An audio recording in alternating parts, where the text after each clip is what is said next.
TVN 24 news নেটওয়ার্কের নিয়মিত আয়োজন টিভিএন অ্যানালিসিস অনুষ্ঠান থেকে আপনাদের সবাইকে স্বাগত জানাচ্ছি। আমি রানা আহমেদ। সুপ্রিয় দর্শক, আপনারা এই মুহূর্তে যারা ঘরে টেলিভিশন সেটের সামনে বসে এই অনুষ্ঠানটি দেখছেন কিংবা আরেকটু পরে টেলিভিশন সেটের সামনে বসে আপনাদের এই প্রিয় অনুষ্ঠানটি উপভোগ করবেন, কিংবা এই মুহূর্তে যারা ফেসবুক লাইভে ঢুকেছেন অথবা আরেকটু পরে ফেসবুক লাইভে ঢুকবেন, কিংবা আরও পরে সময় সুযোগ মতো যারা ইউটিউবে অনুষ্ঠানটি দেখবেন তাদেরকেও আগাম স্বাগত জানিয়ে রাখি।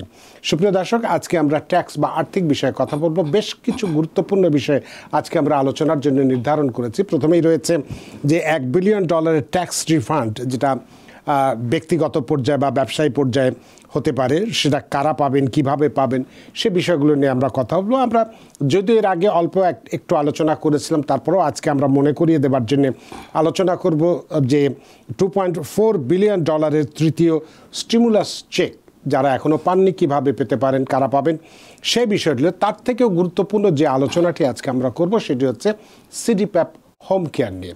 যদিও আজকে আমাদের যে আলোচক যিনি আছেন প্রতিনিয়তই এই বিষয়গুলো নিয়ে ফেস করতে হচ্ছে, তাদেরকে বিভিন্ন ক্লায়েন্টের কাছ থেকে নানান প্রশ্ন তারা পাচ্ছেন সেই সিডিপ্যাপের হোম কেয়ার যে বিষয়টি, সেই বিষয়টি নিয়ে আমরা কথা বলব। এবং হাতে সময় থাকলে আমরা 2024 সালের ট্যাক্সের ক্ষেত্রে কি কি পরিবর্তন আসছে সেই বিষয়গুলো নিয়ে কথা বলতে পারবো। সুপ্রিয় দর্শক, এর বাইরেও আপনাদের তো আর্থিক বিষয়ে নানান প্রশ্ন থাকবেই, থাকাটাই স্বাভাবিক। সেই প্রশ্নগুলো করবার জন্য আমাদের টেলিভিশনের স্ক্রিনে যে টেলিফোন নম্বরটি ভেসে উঠেছে, তারপরেও আমি বলে দিচ্ছি 6463079828 এই নম্বরে ফোন করতে পারেন, কিংবা যাদের ফোন করতে একান্তই অসুবিধায় তারা ফেসবুকেও প্রশ্ন রাখতে পারেন। সবগুলো প্রশ্নের উত্তর দেওয়ার চেষ্টা করব। এবং ইত্যকারে এই সমস্ত বিষয়ে আলোচনা করবার জন্য আমাদের টেলিভিশন স্টুডিওতে আজকে উপস্থিত হয়েছেন আমাদের সকলের প্রিয়জন, প্রিয় মানুষ, প্রিয় মুখ, প্রিয় অ্যাকাউন্ট্যান্ট জনাব দেবব্রত চক্রবর্তী, সিপিএ।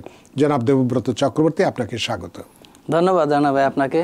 সেই সাথে ধন্যবাদ জানাচ্ছি টিভিএন 24 এর সকল দর্শককে যারা আজকে আমাদের এই লাইভ অনুষ্ঠান দেখছেন এবং পরবর্তীতে রেকর্ডেড ভার্সন ফেসবুক এবং ইউটিউবে দেখবেন। আপনাকেও অসংখ্য ধন্যবাদ জনাব দেবব্রত চক্রবর্তী, কারণ ট্যাক্স সিজন একেবারে আমাদের ঘাড়ের উপরে নিঃশ্বাস ফেলছে, আর কয়েকদিন পরেই আপনাদের ব্যস্ততা আরও বেড়ে যাবে।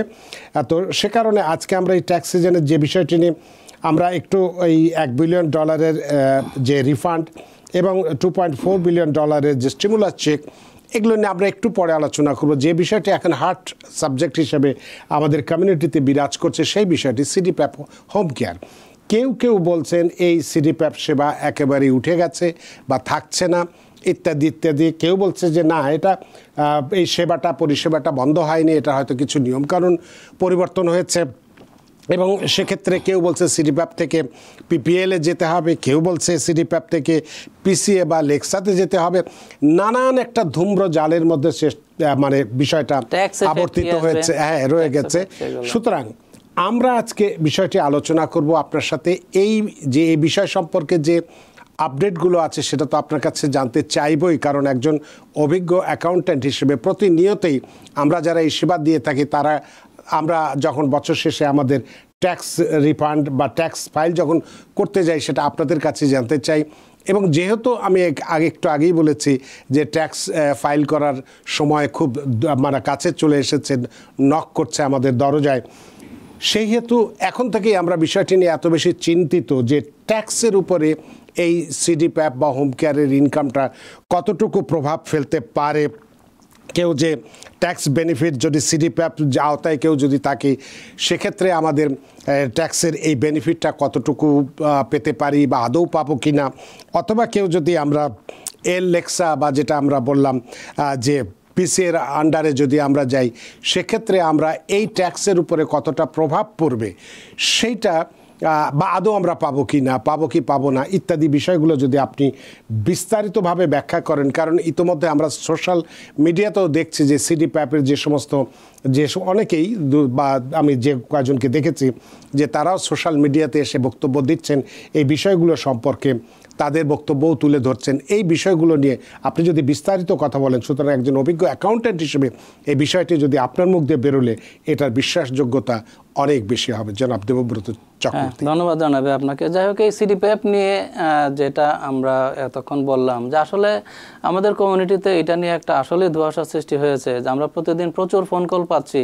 অনেকে বলতেছেন যে সিডিপিএফটা কি আসলেই বন্ধ হয়ে গেছে, আবার কেউ কেউ বলতেছে এটা নাকি কোথায় ট্রান্সফার হচ্ছে, আবার কেউ কেউ বলতেছে আমরা বিভিন্ন এজেন্সি থেকে, হোম কেয়ার এজেন্সি থেকে কল পাচ্ছি যে পিসিএতে ট্রান্সফার হতে এবং লাইসেন্স নিয়ে এখন থেকে কাজ করতে হবে। তো আমাদের তো লাইসেন্স নাই, সেক্ষেত্রে কি হবে? আবার অনেকের কনসার্ন হচ্ছে যে বছর শেষে যখন ট্যাক্স ফাইল করে তখন এই ইনকামটা আমরা এক্সক্লুশন দেখাই, যেটার উপরে ট্যাক্স ক্রেডিট, ট্যাক্স পে করতে হয় না। অন টপ অফ দ্যাট, যাদের ডিপেন্ডেন্ট চিলড্রেন থাকে তারা এটার উপর আনইনকাম ট্যাক্স ক্রেডিটও ক্লেম করে। তো সেই ক্ষেত্রে অনেকেই সন্দিহান যে আসলে হোয়াটস গোয়িং অন দেয়ার। তো এখন যাই হোক, তো আমরা বিষয়টা চেষ্টা করব যতটুকু সম্ভব ক্লিয়ার করার জন্য, যাতে করে আপনারা ওই একটা আনসার্টেন পজিশন থেকে একটা সার্টেন পজিশন আসতে পারেন। তো যাই হোক, আমি প্রথমেই বলবো যে গভর্নর কেতি হকুল আপনার ওই যে তারা একটা স্টেট ওয়াইড একজন থার্ড পার্টি ইন্টারমিডিয়ারি যারা আছে তাদেরকে নিয়োগ দিতে যাচ্ছে, যেটাকে পিপিএল বলতেছে, পাবলিক পার্টনারশিপ এলএলসি। এবং এই যে সিডিপিএফ যে প্রোগ্রামটা বর্তমানে রানিং আছে, তারা যেটা করতে চাচ্ছে এই সিডিপিএফ প্রোগ্রামটাকে তারা পিপিএল-এ ট্রান্সফার করবে। এবং এই যে থার্ড পার্টি কোম্পানি যে পিপিএল, যেটা state wide third party agency নিয়োগ দিচ্ছে, ওরা কি করবে? ওরা আবার চারটা, ওরা বলতেছে 4 core regional home care partner, তাদের 4টা মেইন পার্টনার কোম্পানি থাকবে তাদের সাথে এই যে পিপিএল-এর আন্ডারে। এবং আমি 4টা কোম্পানির নাম বলবো, এবং এই 4টা পার্টনার কোম্পানি তারা কোন কোন এরিয়া কভার করবে সেটাও আমি বলবো। অন টপ অফ দ্যাট, এই 4টা কোম্পানির আন্ডারে আবার সাব কন্ট্রাক্টর থাকবে, সাবসিডিয়ারি কোম্পানি থাকবে আরও মোর দেন 26 অথবা তার চেয়েও বেশি। আমরা বলতেছি যে অ্যাপ্রক্সিমেটলি 30 কোম্পানি তারা এখন বলতেছে। তার মানে 4টা যদি রিজনাল কেয়ার কোম্পানি পার্টনার হয়, আরও 26 মোর দেন কোম্পানি বা তারও বেশি হতে পারে, এই সবাই মিলে এই সার্ভিসটা প্রোভাইড করবে। তো এখন প্রসঙ্গত উল্লেখ্য যে আমরা জানি যে 250,000 অ্যাপ্রক্সিমেটলি পিপল এই হোম কেয়ার সার্ভিস নিচ্ছে নিউ ইয়র্ক স্টেটে। এখন প্রশ্ন হচ্ছে, এই যে হোম কেয়ার সিডিপিএফ থেকে ওরা যে পিপিএল-এ যাচ্ছে 4টার মেইন কোম্পানি এবং সাবসিডিয়ারি কোম্পানির মাধ্যমে, এটা কিন্তু ট্রানজিশন পিরিয়ড অলরেডি জানুয়ারি 6 তারিখ থেকেই অলরেডি স্টার্ট হয়েছে। তাদের ওয়েবসাইটে গেলে আপনারা ফোন নম্বর দেখতে পাবেন। এবং তাদের যে স্টেট যে অফিসিয়াল যারা আছে, যারা পিপিএল-এর অফিসিয়াল এবং যারা যারা যারা অথরিটি আছে, তারা কিন্তু ইতিমধ্যেই যারা সিডিপিএফ রিসিভার আছে তাদের সাথে কিন্তু যোগাযোগ শুরু করতেছে মেইলের মাধ্যমে। এবং তারা এনকারেজ করতেছে যে তাদের ওয়েবসাইটে ফোন নাম্বার পাবলিশ করা আছে, আপনারা কল দেন, এই প্রোগ্রাম সম্পর্কে জানুন। তারা বিস্তারিতভাবে চেষ্টা করতেছে ট্রানজিশনিং পিরিয়ডটা স্মুথলি করার জন্য। এখানে আরেকটা বিষয় উল্লেখ্য যে গভর্নর বলতেছে যে এই যে সিডিপিএফ থেকে যে তারা পিপিএল-এ নিচ্ছে, এতে করে গভর্নর বলতেছে যে এই সার্ভিসটা তো বন্ধ হবেই না, আপনাদের কিন্তু অ্যাজ ইট ইজ থাকবে। তার মানে সিডিপিএফে আপনারা যে ধরনের বেনিফিট পাচ্ছেন বা যেভাবে সার্ভিসটা দিয়েছেন, একইভাবে সেটা পিপিএল-এও থাকবে। এবং আরেকটা মজার বিষয় হচ্ছে, এই যে ট্রানজিশন সিডিপিএফ থেকে পিপিএল-এ যাবে, তার জন্য কিন্তু আপনাদের কিছুই করতে হবে না, এটা কিন্তু অটোমেটিক প্রসেস। এবং তার জন্য আপনাদের কোনো এক্সট্রা ট্রেনিং বা কোনো ধরনের কোনো application, you don't need to do anything, it will be automatically এটা ট্রানজিশনিং হয়ে সিডিপিএফ থেকে পিপিএল-এ যাবে, এর জন্য এক্সট্রা অ্যাপ্লিকেশনের দরকার নেই। তবে গভর্নর বলতেছে এই ট্রানজিশনিংয়ের মাধ্যমে সিডিপিএফ থেকে পিপিএল-এ যে যাচ্ছে, এটার মাধ্যমে ওরা বলতেছে যে এই সার্ভিসটা হাই কোয়ালিটির সার্ভিস পাবে যারা সিডিপিএফ রিসিভার আছে। এবং শুধু তাই না, তাদের পেমেন্টটাও টাইমলি হবে। এবং এই যে লং টার্ম কেয়ার যে সার্ভিসটা, এটা আরও দীর্ঘমেয়াদী তারা এটা সেবা দিতে পারবে। কারণ হচ্ছে যে এই যে ট্র্যাডিশনাল যে সিডিপিএফ সিস্টেমে হয়তো অনেকটাই কি বলে সিস্টেম অ্যাবিউজিং বা অনিয়ম কিছু দেখা এগুলো ছিল। তো যে কারণে তাদের বিশ্বাস যে এটা যদি ওই যে পিপিএল-এ যায়, যে এটা একটা কোম্পানির আন্ডারে যদি যায়, তখন সেই ক্ষেত্রে দে ক্যান মনিটর বেটার। এবং হয়তো তারা সিস্টেম অ্যাবিউজিং এগুলো কমাতে পারলে তারা স্মুথলি সার্ভিস দিতে পারবে ইফিসিয়েন্টলি। এবং এতে করে সার্ভিস রিসিভার যারা আছে তারা টাইমলি পেমেন্ট পাবে এবং সার্ভিসটা দীর্ঘস্থায়ী হবে।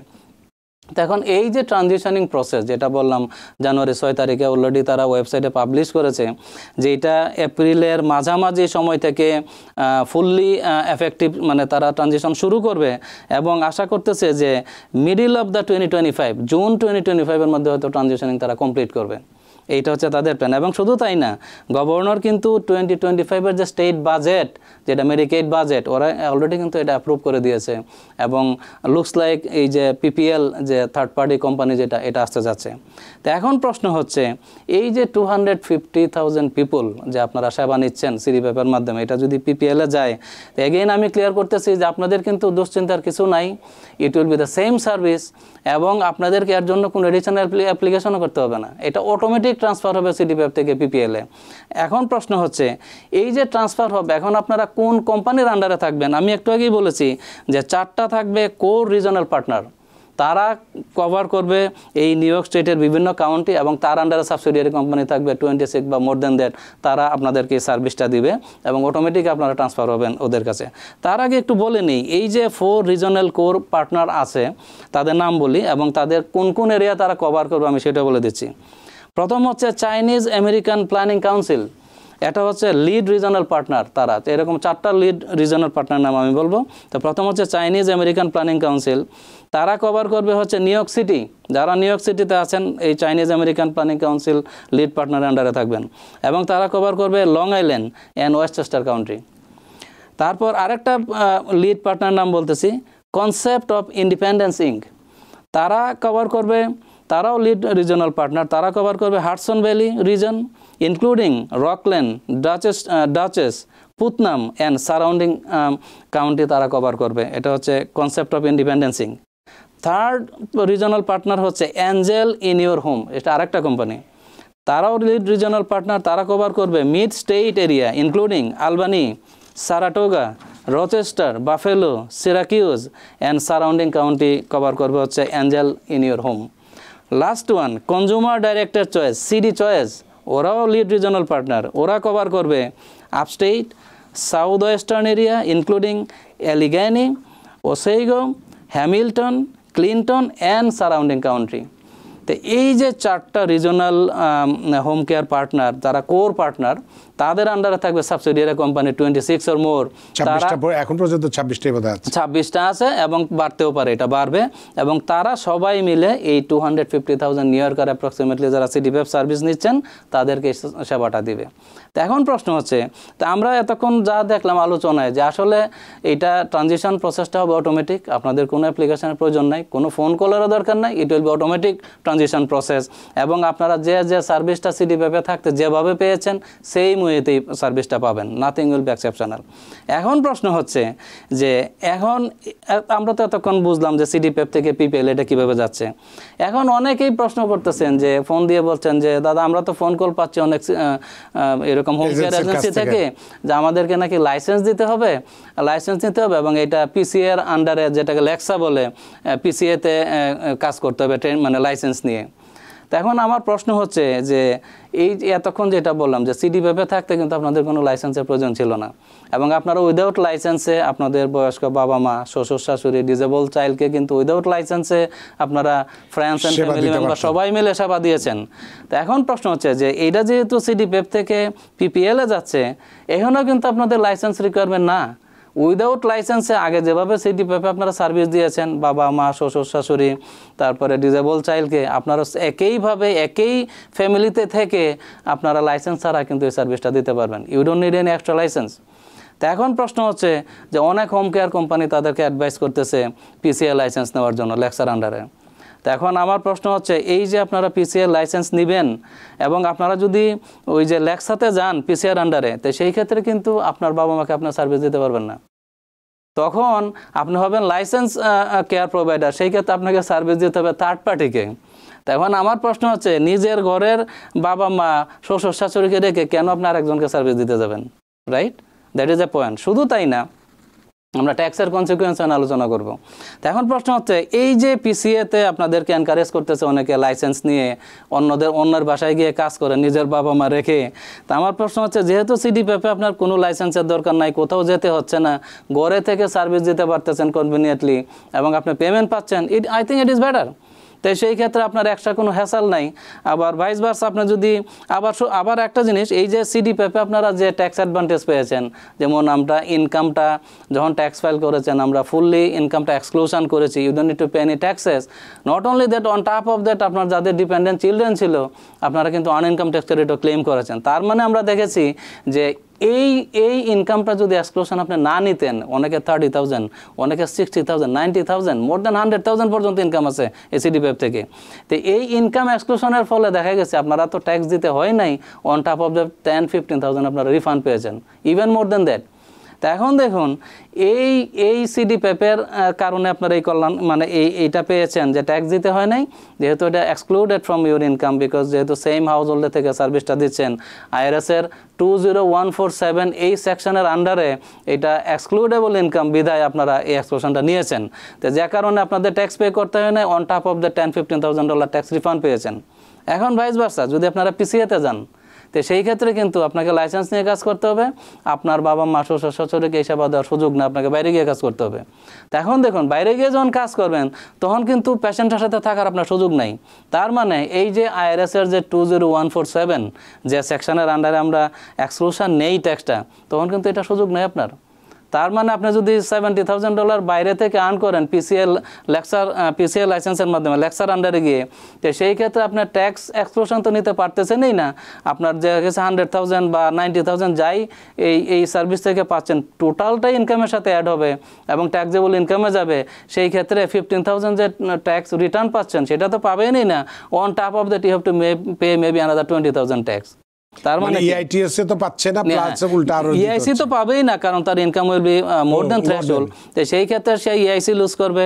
তারপর যে টাকাটা সে ফেরত পাইতো 10-15,000, অন টপ অফ দ্যাট তাকে আরো পকেট থেকে 15-20,000 দিত বিকজ অফ হায়ার ইনকাম। তো সেই ক্ষেত্রে আমি বলবো যে যারা পিসিএতে যাওয়ার চিন্তা ভাবনা করতেছেন লেকচার আন্ডারে লাইসেন্স নিয়ে, আপনারা একটু ভাবুন। আপনাদের উচিত হবে একটু সময় নিয়ে তাড়াহুড়া না করে, এবং আপনারা যারা এই বিষয়ে অভিজ্ঞ তাদের সাথে কনসাল্ট করে, যারা অনেকে আছে রিপোর্টেড হোম কেয়ার বিজনেস, যারা বিজনেসে আছেন তাদের সাথে পরামর্শ নিতে পারেন, আমাদের সাথে পরামর্শ নিতে পারেন, এবং আমরাও চেষ্টা করব টাইম টু টাইম আমাদের যত আপডেট আছে আপনাদেরকে জানিয়ে হেল্প করার জন্য। এখন প্রশ্ন হচ্ছে এইটাই যে দেখুন, যেহেতু এটা অটো ট্রানজিশন প্রসেস, আপনার কোনো ট্রেনিংয়ের দরকার নাই, কোনো লাইসেন্সের দরকার নাই, ঘরে থেকে কনভেনিয়েন্ট ওয়েতে বাবা মাকে সার্ভিসটা দিতে পারতেছেন এবং ট্যাক্স অ্যাডভান্টেজ পাচ্ছেন, যে এত সুবিধা থাকা সত্ত্বেও পিসিএতে কেন যাবেন, এটা আসলেই একটু ভাবার বিষয়। সেই ক্ষেত্রে আপনারা একটু সময় নিয়ে ভেবে চিন্তে কিন্তু এই পিসিএতে যাবেন। তবে আরেকটা বিষয় বলতেছে, এই যে একটু আগে বললাম যে গভর্নর কেতি হকুল যেটা বললো যে এর ফলে এই যে পিপিএলের যে কোম্পানি স্টেট ওয়াইড, তাদের হেডকোয়ার্টার নিউ ইয়র্কে মুভ করবে, এবং বলতেছে তারা 1200 মোর দেন 1200 এর থেকে জব ক্রিয়েট হবে, মানে ওরা বলতেছে লোক নিয়োগ দেবে। কিন্তু আমার প্রশ্ন হচ্ছে যে তারা তো 1200 লোক নিয়োগ দেবে, ঠিক আছে, কিন্তু এই যে 690 কোম্পানি যে বর্তমানে এই সার্ভিসটা দিচ্ছে, তাদের তো আমার মনে হয় যে 4-5,000 people, even more than that, marketer সহকারে এটাতে হিউজ মানে এমপ্লয়মেন্ট ইনভলভ, তাদের কি হবে? তো 1200 জবের তুলনায় আমার তো মনে হচ্ছে 12,000 জব দে লুজ। তো সেই ক্ষেত্রে কিন্তু রিভার্স ইফেক্টও পড়বে কমিউনিটির উপরে। আমি আরেকটা বিষয় বলবো যে দেখুন, আমি এতক্ষণ তো আলোচনা করলাম, একটু সমালোচনায় যাচ্ছে যে সমালোচনাটা কীরকম। এই যে দেখেন এই সিডিপিএফ সার্ভিসের সাথে কিন্তু অনেক মার্কেটাররা জড়িত, অনেক ফ্যামিলি ইনভলভ আছে, প্লাস আমাদের দেখা গেছে যে স্প্যানিশ বা বাংলাদেশি বলেন, অনেকেই কিন্তু ল্যাঙ্গুয়েজ এক্সপার্ট না। তো সেই ক্ষেত্রে আমাদের বাংলাদেশি সিডিপিএফ প্রোভাইডার যারা আছে, যে সমস্ত কোম্পানি আছে, তারা কিন্তু হেল্প করতেছে লোকজনদেরকে। দেখা গেছে যে ফোন করলে যদি না বুঝে বাসায় গিয়ে হেল্প করতেছে মার্কেটাররা, অনেক সময় তারা বিভিন্ন জায়গায় নিয়ে যাচ্ছে, সোজা কথা তারা ডিফিকাল্টিস ফেস করতেছে না, কারণ একে তো লোকাল ল্যাঙ্গুয়েজে কথা বলতে পারতেছে, হেল্প পাচ্ছে কোম্পানিগুলোর কাছ থেকে। কিন্তু প্রশ্ন হচ্ছে এই যে বিভিন্ন কালচারের লোকজন আছে, স্প্যানিশ, বাংলাদেশি, ইন্ডিয়ান বা অন্যান্য কালচার, সেই ক্ষেত্রে যদি পিপিএল এর আন্ডারে যায় তখন কিন্তু এত ডাইভার্সিফাইড কোম্পানি থাকবে না। তো ওরা যদিও বলতেছে যে তারা মানে বিভিন্ন ভাষায় তারা সার্ভিস দিবে, এফিসিয়েন্ট সার্ভিস দিবে, কিন্তু আমার মনে হচ্ছে তখন এই ধরনের লোকজন যারা একটু ল্যাঙ্গুয়েজ ব্যারিয়ার আছে তাদের জন্য একটু প্রবলেম হবে কমিউনিকেট করতে গিয়ে। কারণ একটা কোম্পানি, আর একটা বিষয় হচ্ছে দেখুন, এই যে 250,000 নিউ ইয়র্কার যে যদি ট্রান্সফার হয় পিপিএলে, সেটা 30টা বলুন 50টা কোম্পানি যদি নেয় সাবকন্ট্রাক্টর সহকারে, এতগুলো কোম্পানি এতগুলো লোকজনকে আদেও কতটুকু ইফিসিয়েন্টলি সার্ভিস দিবে সেইগুলোও দেখার বিষয়। যে আমরা হয়তো এখন অনেক কিছুই ভাবতেছি যে ইট উইল বি বেটার, যেটা একটা কোম্পানিতে গেলে সেম সার্ভিস থাকবে, ইফিসিয়েন্সি অনেকে বলতেছে ওরা যে বেটার সার্ভিস পায়, বাট এইগুলোও কিন্তু বিবেচ্য বিষয়। কারণ যেখানে 690 কোম্পানি ইনভলভ, কিন্তু সেই জায়গায় যদি 50 কোম্পানি এই সার্ভিস দিতে যায়, বাকি 640টার অবস্থা কি হবে? এখন they will be out of business. কারণ তারা যদি, কারণ এতগুলা কোম্পানি তো এই পিপিএল এ মার্চ করবে না, তারা সিলেক্টেড কিছু কোম্পানিকে নিবে, হয়তো বড় বড় কোম্পানিকে মার্চ করবে, and rest of them will be out of business. তো সেই ক্ষেত্রে এমপ্লয়মেন্টের উপর একটা রিভার্স ইফেক্ট আসবে, কারণ ওরা 1200 জব ক্রিয়েট করলে ওইদিকে আমার মনে হয় 12,000 জব লুজ করবে এই 690 কোম্পানির মাধ্যমে গেল একটা। তারপরে আরেকটা, এই যে এটা তো মানে সমালোচনা শুরুই বলতেছে এইটা, যে আদৌ কিভাবে তারা এফিসিয়েন্টলি ম্যানেজ করবে, যেটা গভর্নর খ্যাতি ওগুল বলতেছে যে এই পিপিএল এর মাধ্যমে তারা মোর ইফিসিয়েন্টলি হাই কোয়ালিটি সার্ভিস দিবে, তারা টাইমলি পেমেন্ট পাবে এবং আরও দীর্ঘ সময় তারা এই সার্ভিসটা দিবে। কারণ তাদের অজুহাত হচ্ছে যে সিস্টেম অ্যাবিউজিং, অনেক ইমপ্রপার ওয়েতে পেমেন্ট নিচ্ছে, মানে একেবারে তো এটা একেবারে মিথ্যে না, সেইটাও ঠিক আছে। কিন্তু আরেকটা মজার বিষয় বলি, দেখুন আজকে একটা মেসেজ পেলাম যে এই যে ওয়ান ফিসক্যাল ইন্টারমিডিয়ারি, যেটা পিপিএল এতক্ষণ বললাম, এই যে সার্ভিসটা যে যাচ্ছে সিডিপিএফ থেকে, সুপ্রিম কোর্ট জাজ লিভিংস্টন কাউন্টি উনি কিন্তু টেম্পোরারি রিস্ট্রেইনিং অর্ডার ইস্যু করছে নিউ ইয়র্ক স্টেট হেলথ ডিপার্টমেন্টের এগেনস্টে, বিশেষ করে ওই যে পিপিএল এর এগেনস্টে এই যে সার্ভিসটা হোল, মানে বলতে পারেন এটা অন কাইন্ড অফ ইনজাংশন এটা ইস্যু করতেছে। এবং ওনার কজ হচ্ছে যে এই যে টেম্পোরারি রিস্ট্রেইনিং যে ব্যান যে উনি দিচ্ছে, ওনার কোয়েশ্চেন হচ্ছে যে হিপা ভায়োলেশন। এটা দেখুন, হিপা আমরা জানি যে যারা মেডিকেল ফিল্ডে যারা জড়িত ওনারা ভালো রকম জানে যে হিপার যে কিছু ডিসক্লোজার আছে, তার মানে আপনার পেশেন্টের কনফিডেন্সিয়াল ইনফরমেশন পেশেন্টের কনসেন্ট ছাড়া you cannot disclose to third party or someone else. সেই ক্ষেত্রে এটা কিন্তু স্ট্রিক্টলি হিপা ভায়োলেশন। এখন আমার প্রশ্ন হচ্ছে, এই যে সিডিপিএফ এজেন্সির কাছে যে সমস্ত পেশেন্টের ডাটা আছে, এগুলা পেশেন্টের কনসেন্ট ছাড়াই যদি পিপিএল এ ওরা ট্রান্সফার করে, সেই ক্ষেত্রে কিন্তু লুকস লাগেছে হিপা ভায়োলেশন। এবং এই যে লিভিংস্টন কাউন্টির যে সুপ্রিম কোর্টের জাজ যেটা টেম্পোরারি রিস্ট্রেইনিং অর্ডার দিছে ডিউ টু হিপা ভায়োলেশন, কারণ সিডিপিএফ অটোমেটিক যদি এনওয়াইএস হেলথ ডিপার্টমেন্টের মাধ্যমে ডাটাটা যাবে থার্ড পার্টি, এই যে যেটা পিপিএল, সেই ক্ষেত্রে লুকস লাইক হিপা ভায়োলেশন। তো যাই হোক, এখন যে প্রশ্ন হচ্ছে এইটাই যে lot of lawsuit also ongoing to protect this one, কারণ হচ্ছে যে এখানে lot of things going on. তখন আমার প্রশ্ন হচ্ছে, আমরা এত আলোচনায় যাব না, আমাদের কনসার্ন হচ্ছে অ্যাজ অ্যাকাউন্টেন্ট আমার মনে হয় মাই focus should be on the tax related point of view. আমার এত ডিসকাশনে মনে হয় ঠিক আছে, লোকজন হয়তো জানতে চাচ্ছে যে এই যে একটু আগে যেটা বললাম পিসিএতে কেন যাবে। তা আমার প্রশ্ন হচ্ছে একটাই, যে দেখুন আমার যতটুক অ্যানালাইসিস আমি যা বুঝলাম, যে যদি স্টেট ফোর্সফুলি ওইটাকে নেয়, পিপিএল এ নিয়েই যায়, তো সেই ক্ষেত্রে স্টেট বলতেছে যে যেহেতু এটা অটোমেটিক ট্রানজিশন প্রসেস, সিডিপিএফ থেকে অটোমেটিকলি পিপিএল এ যাবে, এবং আপনার সেই ক্ষেত্রে কিন্তু আপনার কোনো লাইসেন্সও লাগবে না, কোনো ট্রেনিংয়ের দরকার নাই, আপনার অটোমেটিক ট্রানজিশন প্রসেস হবে, আপনার অ্যাপ্লিকেশনের দরকার নাই, ট্যাক্সেরও কোনো নেগেটিভ ইম্প্যাক্ট নাই। আগে পূর্বে যেভাবে আপনি ট্যাক্স এক্সক্লুশন নিয়েছেন, আপনার আর্ন ইনকাম ট্যাক্স ক্রেডিট পেয়েছেন, বড় অঙ্কের রিফান্ড পেয়েছেন, সেটাও ঠিক থাকবে। তো সেই ক্ষেত্রে আমার মনে হয় যদি স্টেট ফোর্সফুলি পিপিএল এ নিয়েই যায় ফর সাম রিজন, কোনো কিছুতেই যদি না আটকাইতে পারে, তো সেই ক্ষেত্রে আমার মনে হয় it will be better to stay with the PPL instead of কি বলে PCA। কারণ যখনই আপনার লাইসেন্সিংয়ে যাবে, তবে হ্যাঁ এমন একটা প্রশ্ন আছে, আবার সবাই কিন্তু সিডিপিএফে থাকতেও পারবে না, কারণ এই যে সিডিপিএফ সার্ভিসটা আপনার বয়স্ক বাবা মা শ্বশুর শাশুড়ি যেটা বলতেছি, এটা কিন্তু সবাই কিন্তু আর ঘরে থেকেই সার্ভিস নেয় না, কেউ কেউ কিন্তু বাইরে থেকেও সার্ভিস দিচ্ছে। তো তাদেরকে তো ডেফিনেটলি পিসিএ তারা তো আছেই, তাদের লাইসেন্স হোল্ডার আছেই, কারণ আপনার ঘরে যদি আপনার নিজস্ব ছেলে মেয়ে বা ছেলের বউ কেউ যদি না থাকে, ডেফিনেটলি আপনার বাইরে থেকে নিতে হবে। সেই ক্ষেত্রে PCA will be there is no choice, সেই ক্ষেত্রে তো পিসিএ থাকবে। কিন্তু আমাদের কনসার্ন হচ্ছে যে যারা বাবা মাকে নিজের ঘরে থেকে দিচ্ছেন, সেই ক্ষেত্রে আপনাদের ট্যাক্স অ্যাডভান্টেজটা একটু বেশিই পাবেন। কারণ যেহেতু একই ঘরে থেকে দিচ্ছেন, যদি পিপিএলেও যায় আপনাদের বেনিফিটের কোনো চেঞ্জ আসবে না। তবে এখন প্রশ্ন হচ্ছে এই যেটা বলতেছি যে পিপিএল এর ক্ষেত্রে এখনও স্টিল ট্রানজিশনিং প্রসেস, আমরা স্টিল ইনফরমেশান গ্যাদার করতেছি এবং অনেক ইনফরমেশান এখনও পরিষ্কার না, আদৌ কি হতে যাচ্ছে সেটা সময় বলে দিবে যে আসলে হোয়াটস গোয়িং অন।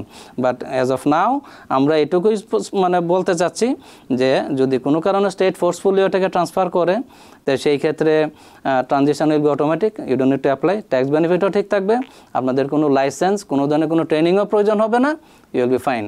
আর যদি আপনারা পিসিএতে যান, আমি সামারিটা বলতেছি, পিসিএতে যদি আপনারা লেকচার আন্ডারে যান, সেই ক্ষেত্রে ডেফিনেটলি ইউনিট লাইসেন্স, এবং লাইসেন্সের নিলে তখন আপনার আর পরিজনদেরকে, বাবা মা বা শ্বশুর শাশুড়ি, ডিজেবল চাইল্ড যারা আছে, আপনি কিন্তু আর নিজেরকে সার্ভিসটা দিতে পারবেন না, সার্ভিসটা হবে থার্ড পার্টি। তো সেই ক্ষেত্রে কনসিকুয়েন্স হবে আপনারা ট্যাক্সের ইফেক্টটা নেগেটিভলি ইম্প্যাক্ট করবে, কারণ এক্সক্লুশন নিতে পারবেন না, because you are not living at the same home. একটু আগে যেটা বলছে IRS 20147 যে কোডের আন্ডারে আমরা এক্সক্লুশনটা নেই, সেই ক্ষেত্রে এটা অ্যাপ্লিকেবল হবে না আপনাদের ক্ষেত্রে। As a result you have to pay additional taxes instead of getting tax benefit. আপনার কোনো প্রশ্ন আছে কিনা? তাহলে এক্ষেত্রে যেটা আপনি বললেন যে গভর্নর ক্যাথি হুকুল বললেন যে, বা আপনি হয়তো বলেননি যে কিছু অনিয়মের কারণে এই সিস্টেমটার পরিবর্তন এরকম সেরকম তো আমরাও কিছু কিছু জানি যে আমরা যে এই যেটা আপনি বললেন যে সিডিপ্যাপের বা পিপিএল এর আন্ডারে থাকাটা উত্তম হচ্ছে, সেটা একদিক দিয়ে তো অবশ্যই ঠিক হচ্ছে, কারণ অনেক ক্ষেত্রেই এটা ভালো একটা সেবা পাওয়া যাচ্ছে, আমি আমার বাবাকে করতে পারছি, মাকে করতে পারছি, তাই না? তো এটা কিন্তু অনেক ক্ষেত্রেই দেখা যাচ্ছে যে আমার স্টুডেন্ট যারা আছে অনেকে দেখা যাচ্ছে বা হচ্ছে একই সাথে দেখাচ্ছে যে আমি আমার বাবাকে সেবা করছি, আবার স্কুল কলেজে যে পড়াশোনা করছি অথবা অন্য জায়গায় চাকরি করছি, সেই ক্ষেত্রে যদি আমার যাকে আমি সেবা দিচ্ছি তার যদি একটা দুর্ঘটনা ঘটে, সেক্ষেত্রে দায়িত্বটা কি এজেন্সির উপরে পড়ছে? এজেন্সি কি সেই বিষয়গুলো দেখছে ঠিক মতো? আমি আপনার প্রশ্নটা বলছি, আপনার কথা হচ্ছে যে একই সময়ে সে সার্ভিস দিচ্ছে, আবার একই সময় সে স্কুলে যাচ্ছে, অন্য কাজ করছে না, এইটা করে না। কারণ কি জানেন, বাই ল আপনি একই সময়ে যখন আপনার সার্ভিসে থাকবেন বাবা মার ক্ষেত্রে, তখন কিন্তু আপনি অন্য কাজ করতে পারেন না। কিন্তু এটা তো হচ্ছে, এটা তো আপনি জানেন। হয়তো rare case, but I don't want to give any example, but so far I know they are not doing that. কারণ এটা কিন্তু স্ট্রিক্টলি ভায়োলেশন, কারণ আপনি একটা জবে you are getting paid, সেই ক্ষেত্রে you cannot engage in somewhere else and getting paid from another place. No, this is strictly violation, but এটা rare case, maybe is not মানে এটা এক্সাম্পল হিসেবে দেওয়া ঠিক হবে না, it's a rare case, but এই ধরনের অ্যাবিউজও আছে, but we don't want to say anything here because we don't have any confirmation message yet, আমাদের এটা বলা ঠিক না। তো যাই হোক, তবে so far I know লোকজন, ইভেন আমি যারা ট্যাক্সি দেখছি, যারা ইভেন ট্যাক্সি অপারেট করে, তারা দেখছে যে সময়টাতে এই কাজে এঙ্গেজ থাকে, they don't drive taxi। কারণ না ভাই, আমি একটা উদাহরণস্বরূপ বলবো এটা কেন করে না, আমি প্র্যাকটিক্যাল এটার আমি এটা ভিকটিম আমি দেখেছি। আমার এক ক্লায়েন্ট আছে, আমি যাই হোক নাম ডিসক্লোজ করবো না, সে যে ম্যানহাটনের একটা হসপিটালের সে হচ্ছে technology, some kind of technologist. এখন তার বয়স্ক বাবা মাকে সে সার্ভিস দেয়, এখন সে ফুল টাইম জব করে হসপিটালে। দেখুন বিষয়টা, তার হসপিটালে তার full time job, 9 to 5 days a week। On top of that সে তার বাবা মাকেও আবার ফুল টাইম সার্ভিস দিচ্ছে, মানে এই যে হোম কেয়ার সার্ভিস দিচ্ছে। তখন আমি যখন এটা এক্সক্লুশন নিলাম, তখন স্টেট ডিপার্টমেন্ট প্রথমে এটা অডিটে পাঠায়। তো অডিটে পাঠাইছে পরে, তখন আমি তো এটা চ্যালেঞ্জে গেলাম যে look, he is living at the same house and providing service to his parents. তো সেই ক্ষেত্রে তার প্রুফ টুফও দিয়ে পাঠাইলাম, আইডি, সেই ক্ষেত্রে তোমার এক্সক্লুশন দিতে বাধা কোথায়? নিউ ইয়র্ক স্টেটকে। তখন নিউ ইয়র্ক স্টেট বলতেছে যে ঠিক আছে, তোমার লুকস লাইক তোমার যে আর্নিং আমি দেখতেছি, মানে তার এই যে হসপিটাল থেকে যে earning, looks like you have full time job in the hospital. তো সেই ক্ষেত্রে তোমার ফুল টাইম আর্নিং হসপিটাল থেকে হলে তুমি আরেকটা ফুল টাইম জব কিভাবে করো? এক্সপ্লেইন আস। দেখেন কীভাবে তোরা এটা কাউন্ট করছে যে তোমার হসপিটালে ফুল টাইম জব থাকা সত্ত্বেও তুমি সিডিপ্যাপ যে সার্ভিস নিচ্ছ, তো সেই ক্ষেত্রে তুমি ওইখানে আবার আরেকটা ফুল টাইম জব কীভাবে? How it possible? একটা মানুষ তো দিনে 16, 17, 18 আওয়ার্স কাজ করতে পারে না, out of 24 hours, is too much. হয়তো 1-2 দিন করতে পারেন। তো তখন ওই পয়েন্ট অফ ভিউতে তখন তারা এটা সেই কারণেই এই প্রশ্নটা আপনাকে আমি করেছি। সেটাই বললাম যে এটা হয়তো রেয়ার কেস, বাট হ্যাঁ এরকমও হয়। তো যাই হোক, দেখা যাক কি মানে কোন কোন পরিস্থিতিতে এটা দাঁড়াইতে যাই হোক, still in transitioning process. But আপনাদের যে পরিমাণ ওরিড বিষয়টা নিয়ে আমি বলবো যে এই যে এই সমস্ত লাইসেন্স টাইসেন্স নেওয়ার ক্ষেত্রে, পিসিএতে যাওয়ার ক্ষেত্রে একটু ভেবেচিন্তে ডিসিশন নেন। তাহলে সেক্ষেত্রে যদি যারা ইতিমধ্যে সার্টিফিকেট নিয়ে নিছে বা এই ধরনের লাইসেন্স নিয়ে নিছে তাদের করণীয়টা কি? এখন প্রশ্ন হচ্ছে যে যারা অলরেডি লেক্সাতে চলে গেছেন, তো এখন লেক্সাতে চলে গেলে সেই ক্ষেত্রে কিন্তু ওই লাইসেন্স ইউজ করে আপনি এখন আপনার বাবা মাকে আর এই সার্ভিসটা দিতে পারবেন না। সেই ক্ষেত্রে ডেফিনেটলি আপনাকে থার্ড পার্টিকে চুজ করতে হবে যদি এই লাইসেন্সের আন্ডারে করেন, যদি লাইসেন্স ইউজ করেন। আবার যদি বলেন যে না আমি লাইসেন্স ইউজ করবো না, সেই ক্ষেত্রে কিন্তু রান্না ভাই আমার মনে হয় অপশন আছে স্টিল আপনার বাবা মাকে দেওয়া। আপনি যদি লাইসেন্সিংয়ের থ্রুতে কাজ করেন you will get paid more I believe, কারণ লাইসেন্সিংয়ের তো টাকা আছে। বাট লিমিটেশন হচ্ছে তখন বাবা মাকে আর সার্ভিসটা দিতে পারবেন না এবং ট্যাক্স অ্যাডভান্টেজ লুজ করবেন। বিকজ আইআরএস এর যে সেকশন ওইটাতে আপনি যদি ফ্যামিলি মেম্বারদেরকে সার্ভিস দেন এবং একই সাথে থাকেন, মেইন পয়েন্ট হচ্ছে you have to live together. Care giver and care recipient has to live in the same house full time basis, not even occasional basis, তখনই শুধু এই ট্যাক্সের অ্যাডভান্টেজটা পাবেন, যে এটা পিসিআর ক্ষেত্রে সম্ভব না। অনেক ধন্যবাদ কাজী অপু, আপনার এই প্রশ্নটি আমি করেছিলাম, আপনি আমাকে প্রশ্নটি রেখেছিলেন যে আমি এখন সার্টিফিকেট নিয়েছি, এখন আমার করণীয় কি। তো করণীয়টাই ইতিমধ্যে আলোচনা হয়ে গেছে। আপনার প্রশ্নের জন্য ধন্যবাদ। আমরা একটু অনেকক্ষণ ধরে দু একজন দর্শক অপেক্ষা করছেন টেলিফোনে, তাদের ফোনগুলো নিয়ে নেই। সুপ্রিয় দর্শক কে আছেন টেলিফোনে, দয়া করে নাম পরিচয় দিয়ে আপনার প্রশ্নটি করুন। আমি সেখান থেকে তুলি বলছিলাম, আমি ট্যাক্স ফাইল সংক্রান্ত একটা কোয়েকশন করতে চাচ্ছি। জি আচ্ছা, আমার ডিভোর্স হয়ে গেছে, আমার 2 মেয়ে আমার সাথে থাকে, আর আমার এক্স হাজবেন্ড উনি ওদের চাইল্ড সাপোর্টটা দেয়। তো আমি এক বাচ্চাকে ট্যাক্স ফাইলের সময় ডিপেন্ডেন্ট দেখাই, আর একজন ওর বাবার সাথে ওরা করে। তো আমার কোয়েকশন হচ্ছে আমি কি আমার 2 বাচ্চাকে আমি ট্যাক্স ফাইলের সময় ডিপেন্ডেন্ট দেখাতে পারবো? আচ্ছা, এখন প্রশ্ন হচ্ছে আপনি বলতেছেন আপনি ডিভোর্স হয়ে গেছে, বাচ্চা কার সাথে থাকে? আমার সাথে। আচ্ছা, যদি বাচ্চা আপনার সাথে থাকে, যেহেতু আপনার ডিভোর্স হয়ে গেছে, আপনার হাজবেন্ড তো নিশ্চয়ই আপনার সাথে থাকে না, রাইট? না, ডিভোর্স হয়ে গেলে হাজবেন্ড। হ্যাঁ, তো সেই ক্ষেত্রে আমি কোয়েশ্চনটা করতেছি এই কারণে, বাচ্চা আপনার সাথে থাকে, সেই ক্ষেত্রে আপনার হাজবেন্ড কিভাবে আপনার বাচ্চাকে ক্লেম করে? কারণ চাইল্ড ট্যাক্স ক্রেডিট এবং আনইনকাম ট্যাক্স ক্রেডিটের নিয়ম অনুযায়ী child have to live with you more than 6 month during the tax year with you. Child যদি আপনার সাথে থাকে তবেই শুধু আপনার চাইল্ডকে ডিপেন্ডেন্ট দেখাতে পারেন, other than that you can not. It is strictly prohibited under the child tax credit law. তার মানে আমি আপনাকে অ্যাডভাইস করব, যেহেতু আপনার চাইল্ড আপনার সাথে থাকে, একমাত্র আপনারই রাইট আছে এই চাইল্ডকে ক্লেম করা। আপনার হাজব্যান্ডের কোনো ধরনের কোনো রাইট নেই। যদি সে অতীতে করে থাকে, ইট ওয়াজ কমপ্লিটলি রং, ভবিষ্যতে কিন্তু এই ভুল করবেন না, then it will be severe consequence. মানে এই বছর যখন ট্যাক্স ফাইল করবেন, এই বছর যখন ফাইল করবেন ডেফিনেটলি আপনি ডিপেন্ডেন্ট দেখাবেন, যেহেতু চাইল্ড আপনার সাথে থাকে।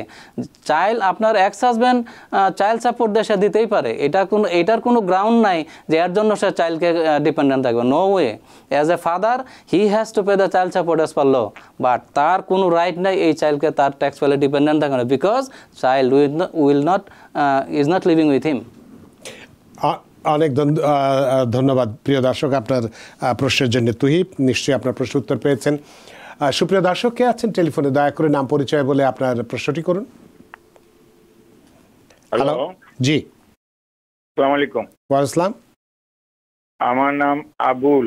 জি, আমি একটা জিনিস জানতে চাইছিলাম, জি, যে হোম কেয়ার যেটা নিয়ে আলাপ চলছে, জি, ওই হোম কেয়ারটা মনে করেন আমার আছে, আমার নামে আমার বাড়িতে আছে। এখন হোম কেয়ার আমার ছেলে আমাকে লুক আফটার করে, জি, কিন্তু বাড়িটা আমার লোকজন বলতেছে আমি যদি মরে যাই বা কোনো কিছু হয়ে যায় তাহলে এই বাড়িটা ওরা নিয়ে নিবে। ওরা বলতে কারা? কারা নিয়ে নেবে? কারা বাড়ি নিয়ে নেবে? হোম কেয়ার নিয়ে নিবে। ও, হোম কেয়ার নিয়ে নেবে, এটা লোকে বলছে। আচ্ছা, তারপরে ওইটাই আমি জানতে চাইতেছি এটা সঠিক কি নাই তো। হ্যাঁ, এখন যদি আমি এটা কোনো ওয়ে যদি আমার ছেলেদেরকে রেজিস্ট্রি করে দিই তাহলে কি দিতে পারবো? আচ্ছা, ধন্যবাদ আবুল সাহেব আপনাকে। হ্যাঁ, যাই হোক, তা আপনার যে প্রশ্ন ছিল যে আপনার ছেলে আপনাকে হোম কেয়ার দিচ্ছে, আপনার একটা বাড়ি আছে, যদি কোনো কারণে অ্যাক্সিডেন্টাল কিছু হয় সেই ক্ষেত্রে বাড়িটা হোম কেয়ার কোম্পানি নিয়ে নেবে। আসলে আপনাকে এটা ভয় দেখাচ্ছে, কোনো ওয়েতে হোম কেয়ার কোম্পানি আপনার বাড়ি নিতে পারবে না। এখন দেখুন, আপনার চাইল্ড আপনাকে হোম কেয়ার করে, দ্যাটস ফাইন, এটা করতেই পারে, বাইলো সে আপনাকে লুক আফটার করতে পারে, আপনার বাড়িও থাকতে হ্যাঁ, আপনার সেই ক্ষেত্রে আপনার যদি কোনো কারণে আপনার কোনো কিছু অ্যাক্সিডেন্টাল কিছু হয়, ডেফিনেটলি হোম কেয়ার কোম্পানি বাড়ি নিতে পারবে না, এটা আপনারই থাকবে। তবে আপনি চাইলে, আর এই বাড়ি কিন্তু আপনার ছেলে এমনিতেই পাবে, তবে একটু ডিফিকাল্টিজ আছে। দেখা গেছে যে যদি আপনার অনেকে আছে যে আপনার যদি কোনো সম্পত্তি থাকে, আপনার স্টেটের আন্ডারে এটা নিয়ে নিতে পারেন, এটাকে বলে কি বলে, স্টেট প্ল্যানিং বলে। তখন যদি আপনার একটা স্টেট থাকে, তখন দেখা গেছে আপনার মৃত্যুর পরে অটোমেটিক আপনার যে অ্যাসেট থাকবে এটা স্টেটে চলে যাবে। সেই ক্ষেত্রে এই স্টেটের কি বলে প্রেসিডেন্ট অথবা স্টেটের যে দায়িত্বপ্রাপ্ত হিসাবে আপনার ছেলেকে দিয়ে রাখতে পারেন। তো সেই ক্ষেত্রে অটোমেটিক আপনার মৃত্যুর পরে এই বাড়িটা আপনার স্টেটে চলে যাবে এবং এই স্টেটের মালিক থাকবে আপনার ছেলে, ultimately he will won the house. সেই ক্ষেত্রে আইনগত কিছু জটিলতা কমে। আদারওয়াইজ দেখা গেছে যে নিয়োগ মানে গভর্নমেন্ট ইনভলভ হয়, যদি আপনার উইল করা না থাকে, ক্লিয়ারলি ডেসক্রিপশন করা না থাকে যে এটা কে আসলে পাচ্ছে ইনহেরিটেন্স ওয়েতে, তো বেটার হচ্ছে দেখবেন যারা এই দেশের লোকজন আছে অনেকেই করে কি, যাদের হিউজ অ্যাসেট আছে তারা একটা স্টেট প্ল্যানিং করে, তারা তাদের যত অ্যাসেট আছে একটা স্টেটের আন্ডারে নিয়ে নেয়। তখন সেই ক্ষেত্রে তাদের ছেলে মেয়ে যারা আছে স্টেটের মেম্বার হিসেবে থাকে।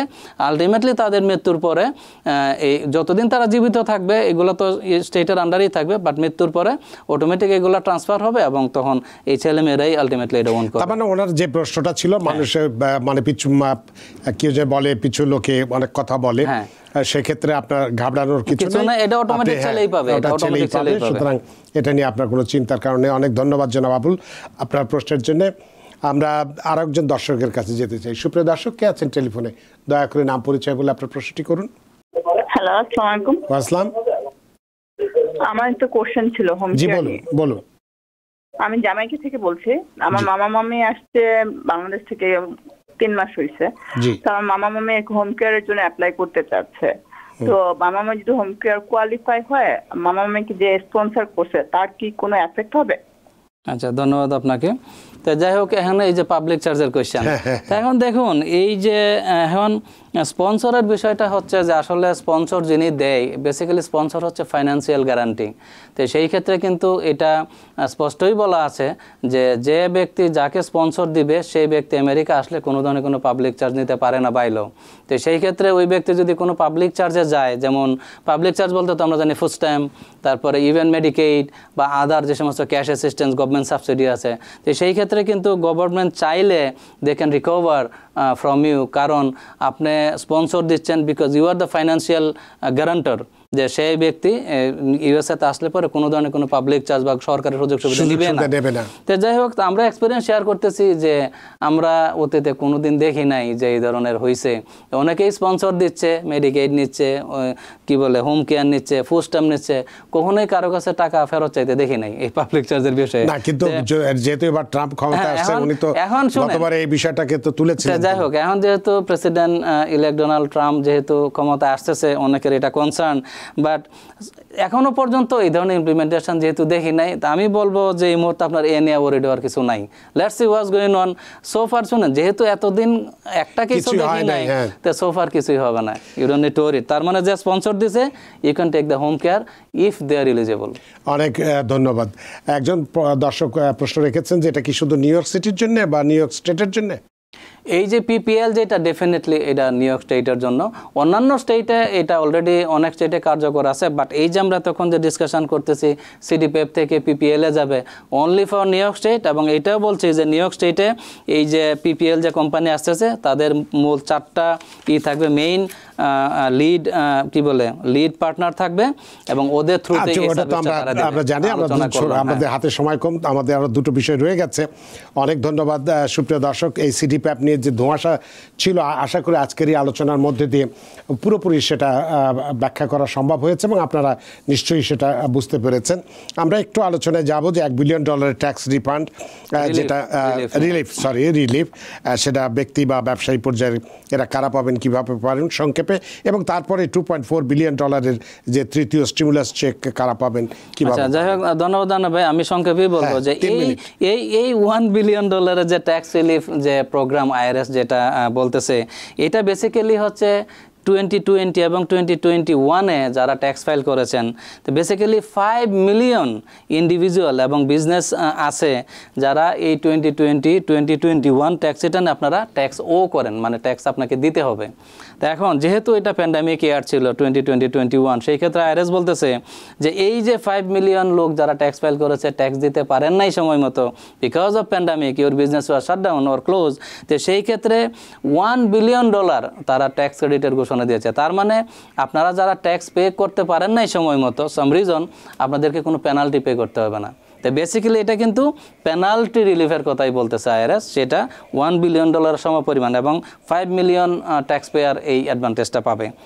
তার মানে যারা ট্যাক্স করেন কোনো কারণে এখনও পর্যন্ত দিতে পারেন নাই, IRS will not charge any penalty for due to non payment of taxes on time. Third stimulus চেকের ব্যাপারে বলবো যে এটা আলোচনা ইতিমধ্যে আপনারা শুনেছেন যে $2.4 billion IRS third stimulus check, যেটা $1,400 সবাইকে দিয়েছে, এটা ইস্যু করতে যাচ্ছে নিয়ারলি ডিসেম্বর থেকে। তার মানে অনেকেই পেয়েছেন এই চেক, তার মধ্যে যারা এখনও এই চেক পান নাই এবং অনেকেই পেয়েছেন, যারা পান নাই বা অনেকে আছে ট্যাক্স ফাইল করেছেন, যেটা ইম্পর্টেন্ট বিষয়, যারা 2021 বা 22-23-তে ট্যাক্স ফাইল করেছেন বা ভুলবশত এইটা ক্লেম করেন নাই, পান নাই, আপনারা কিন্তু অটোমেটিক পাবেন, you don't need to do anything. এই যে $2.4 বিলিয়ন যাদের স্টিমুলাস চেক ভুলবশত ক্লেম করেন নাই বা ট্যাক্স ফাইল আপডেট আছে, আইআরএস করবে কি, তাদের সিস্টেমে যে সর্বশেষ যে রেকর্ড আছে, যে ব্যাঙ্ক অ্যাকাউন্ট অথবা যে অ্যাড্রেস আইআরএসের রেকর্ডে থাকবে, ওই অ্যাড্রেসে আপনার চেকটা পাঠিয়ে দিবে অথবা ডাইরেক্ট ডিপোজিট করবে। কিন্তু প্রশ্ন হচ্ছে যে যারা ট্যাক্স ফাইল করেনি নেই গত 5-7 বছর 10 বছর, তাদের কি হবে? সেই ক্ষেত্রে কিন্তু আইআরএস এর কাছে কোনো ডাটা নাই যে আপনি ব্যাংক অ্যাকাউন্ট কি আপনি কোথায় থাকেন, they don't know anything, but you are eligible to get this stimulus check because you are the permanent resident or citizen in the United State. তো সেই ক্ষেত্রে আপনাদের উচিত হবে এই আপনারা জানেন যে ট্যাক্স ল অনুযায়ী যে এটার বলে স্ট্যাচু লিমিটেশন, যেটা হচ্ছে 3 ইয়ার্সের একটা লিমিটেশন আছে, যে আপনি যদি কোনো রিফান্ড বা ফাইল করতে যান, you have 3 years time to file this.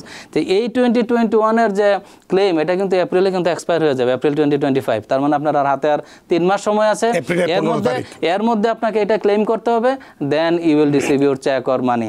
আপনি যদি এটা ক্লেম এপ্রিলের মধ্যে না করেন, পরবর্তী সময় যদি করেন, দেন ইট উইল বি এক্সপায়ার্ড, সেই ক্ষেত্রে কিন্তু এই টাকাটা পাবেন না। তার মানে আমার অ্যাডভাইস হচ্ছে যে যারা ট্যাক্স ফাইল করেন নাই 5-7 বছর 10 বছর যাবত, you should file immediately and claim this third stimulus check $1,400, প্রত্যেকেই পাবেন ফ্যামিলি মেম্বার। আর যারা ফাইল করেছেন 2021 বা 2022, you don't need to do anything, কারণ আইআরএস এর কাছে আপনার সর্বশেষ অ্যাড্রেস ব্যাংক অ্যাকাউন্ট আছে, আইআরএস ওইটা ইউজ করে আপনাকে চেক পাঠিয়ে দিবেন। তবে আপনার যদি কোনো কারণে অ্যাড্রেস চেঞ্জ হয়, some reason, you should update with the IRS immediately, otherwise হয়তো চেক ভুল ঠিকানায় চলে যাবে, সেই ক্ষেত্রে হয়তো অন্য একজন নিয়ে নেবে এই টাকা। অনেক ধন্যবাদ জনাব দেবব্রত চক্রবর্তী। এবং ফেসবুকে প্রশ্ন রেখেছিলেন তৌহিদুল মাওলা, তিনি বলেছেন যে 2022-এর ট্যাক্স ফাইলের আইআরএসের টাকা তিনি পান নাই। এই আলোচনার মধ্যে দিয়ে নিশ্চয়ই জানতে পারলেন যে আপনি এই বছরের ট্যাক্সের সঙ্গে যদি ক্লেম করেন তাহলে নিশ্চয়ই পেয়ে যাবেন, তাই তো? হ্যাঁ, এখন যদি কোনো কারণে আপনার টাকা না পেয়ে থাকেন, এখন এটা ডিপেন্ড করে, এখন 1 বছরের টাকা আপনি আরেক বছরে ক্লেম করতে পারবেন না, এটা ইয়ার ওয়াইজ। সেই ক্ষেত্রে ফাইন্ড আউট করতে হবে যে প্রবলেম কোথায় ছিল, কেন পান নাই, ওইটাকে সলভ করতে হবে। এখন লাস্ট ইয়ারের প্রবলেম আপনি এই বছরের সাথে অ্যাড করতে পারবেন না, এটা ইন্ডিভিজুয়াল ইয়ার অনুযায়ী সেটা হয়, সেটাই আমরা ট্যাক্স প্রিপেয়ারের সাথে আলোচনা করলে নিশ্চয়ই সেটা বলে দিবেন। সুপ্রিয় দর্শক, এতক্ষণ আমরা সবচেয়ে বেশি আলোচনা করেছি সিডিপিএফ হোম কেয়ার নিয়ে। আজকে যতটুকু পেরেছি আমরা আলোচনা করেছি, তবে আপনাদের জ্ঞাতার্থে একটু জানিয়ে রাখতে চাই যে এই সিডিপিএফ নিয়ে যে ধোঁয়াশাটা সৃষ্টি হয়েছে আমাদের কমিউনিটির মধ্যে, যে ভুল বোঝাবুঝি অথবা মিস ইন্টারপ্রিটেশন যেগুলো চলছে ইত্যাদি ইত্যাদি ইত্যাদি, সেটি নিয়ে আরও একটি বিস্তারিত প্রোগ্রাম হবে বা আরও একটি বিস্তারিত চমৎকার একটি অনুষ্ঠান হবে আগামী শনিবার। সেখানে আমাদের উপস্থাপক, আমাদের সহকর্মী হাবিব রহমান, তিনি বিষয়টি বিস্তারিতভাবে তুলে ধরবেন শনিবার টিবিএনের পর্দায়, টিবিএন স্পেশাল অনুষ্ঠানে। অবশ্যই সেখানে চোখ রাখবেন আপনারা, এবং সেখানে এই সিডিপিএফ নিয়ে যে ধোঁয়াশাগুলো আছে সেটি আরও পরিষ্কার হবে বলে আমরা বিশ্বাস করছি। সে কারণেই আপনাদের এই সুবিধার জন্য এই অনুষ্ঠানটি আমরা বাড়তি হিসেবে শনিবার, আবারও বলে দিচ্ছি, শনিবার টিবিএন স্পেশাল অনুষ্ঠানে হাবিব রহমানের উপস্থাপনায় এই অনুষ্ঠানটি প্রচারিত হবে। আপনারা অবশ্যই টেলিভিশন, টিবিএন টেলিভিশনের পর্দায় চোখ রাখবেন এবং বিষয়টি সম্পর্কে নিশ্চয়ই আগ্রহ সহকারী অনুষ্ঠানটি দেখবেন বলে আমরা বিশ্বাস করি। জনাব দেবব্রত চক্রবর্তী, আপনি অনেক ব্যস্ত মানুষ, সেই ব্যস্ততা উপেক্ষা করে আমাদের স্টুডিওতে উপস্থিত হয়েছে এবং আজকে খুব গুরুত্বপূর্ণ বিষয়গুলো নিয়ে কথা বলেছেন। এবং এই কথা বলার মধ্যে দিয়ে সিডিপিএফ নিয়ে যে একটা ঝামেলা রয়েছে বা যে ধরনের একটা ভুল বোঝাবুঝি হচ্ছে, সেটা নিয়ে কিছুটা হলেও অন্তত দূর করতে পেরেছেন। তো সে কারণে এই বিষয়গুলো আলোচনা করার জন্য সত্যি আমরা প্রাণিত। ধন্যবাদ জানাবে আপনাকে, সেই সাথে ধন্যবাদ জানাচ্ছি TVN24 এর সকল দর্শককে। শুভরাত্রি।